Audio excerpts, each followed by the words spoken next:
Today I will be talking about the lubricants. A lubricant is a substance which is introduced between two moving surfaces to reduce friction, and the phenomena is known as lubrication. When we talk about the composition, it contains 90% base oil and less than 10% they are the additives. Let us talk about the non-liquid lubricants. They generally contain grease powder. Powder can be dry graphite, molybdenum disulfide, and this non-lubricant liquid lubricants, they provide lubrication at a very high temperature of about up to 350 degrees Celsius. Let us talk about the additives which are used in lubricants. The additive includes the antioxidants, the corrosion inhibitors, the anti-wear agents, and the foam inhibitors. Antioxidant includes the aromatic amines, the phenols, sulfides, and the phosphates. The corrosion inhibitors, they are amino salts and the salts of sulfonic acid. Anti-wear agents includes the tricrysyl phosphate, and the foam inhibitors, it includes the glycerols. Let us talk about the type of lubricants. They are solid lubricants. Example is wax, talc, mica, and molybdenum disulfide. The liquid semi-solid lubricants, which includes the grease and Vaseline. The liquid lubricants, which includes the mineral oils, vegetable oils, and animal oils. And the synthetic lubricants, which includes the silicones, the organic amines, the amines, the amides, and the polyglycols.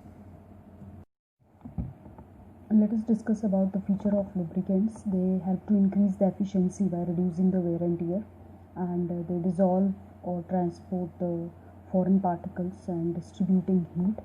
And single largest application is in the form of motor oil, protecting the internal combustion engines in motor vehicles and powered equipments.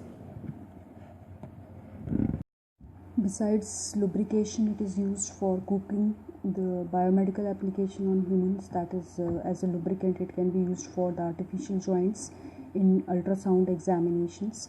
In automotive industry, it is used as engine oil, then gearbox fluid, the brake fluids. In tractor, one lubricant for all the system is used. Other motors, two-stroke engine oils.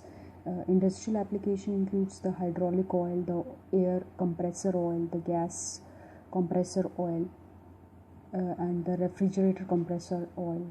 So when we talk about as a whole the function of lubricants, they keep the moving parts, they reduce friction, they transfer heat, carry away contaminants and debris, transmit power, protect against wear and tear, prevent corrosion,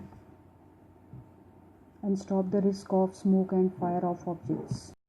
Let us talk about the mechanism of lubrication. It includes the hydrodynamic lubrication, the boundary lubrication, and the extreme pressure lubrication. So first one is the hydrodynamic lubrication, which is also known as the thick film lubrication. As the name suggests, it exists when the moving surface, they are separated by the pressure of continuous unbroken film or layer of lubrication, and the load is taken completely by the oil film. So there will be a thick film between the two moving surface.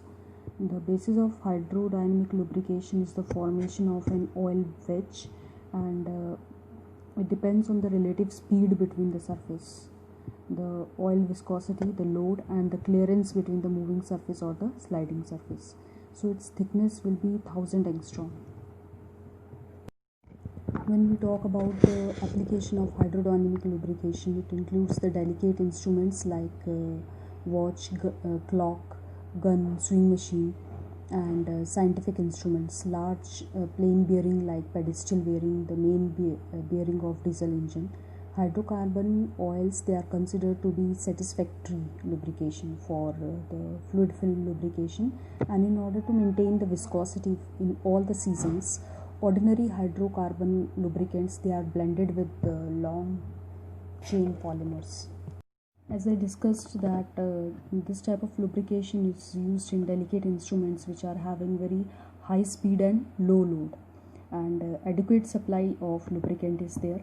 So you can see in the diagram a thick film of lubricant, it will be applied between the two moving surface. So if we see the conditions, as I told you that it is used in very delicate instruments with high speed and low load. So there will be adequate supply of lubricants. In the diagram you can see lubricant, it is applied between the two moving surface. Next mechanism is of boundary lubrication or thin film lubrication. Boundary lubrication, generally it is used in those machines in which the speed is very low and load is very high. So it exists when the operating conditions are such that it is not possible to establish a full fluid conditions. So particularly at low relative speed between the moving or the sliding surface. So oil film thickness, it may be reduced to such a degree that metal to metal contact also takes place between the moving surface. Viscosity of the lubricant is too low in this case. So you can see in the diagram here the metal to metal contact is occurring since the lubricant film, it is having a less thickness. So lubrication of the journal bearing in diesel engines, mainly during the starting and stopping of engine, is example of boundary lubrication. Now let us talk about the extreme pressure lubrication. It is used in those machines which are having high speed and high load. Now due to this, what happens that very high pressure, due to high speed and high load, high pressure and high local temperature is attained. So if you are using a common lubricant, there are chances that at this temperature it may decompose or even vaporize. So to meet this extreme pressure condition, a special additives they are added to the mineral oils. So they are known as extreme pressure lubrication. So this additive, it will form on the metal surface more durable films which are capable of withstanding this high load and high temperature. So the additives which are added, they are generally the organic compounds like the chlorine as in the chlorinated ester, sulfur as in sulfurized oil, and phosphorus as in tricrysyl phosphate.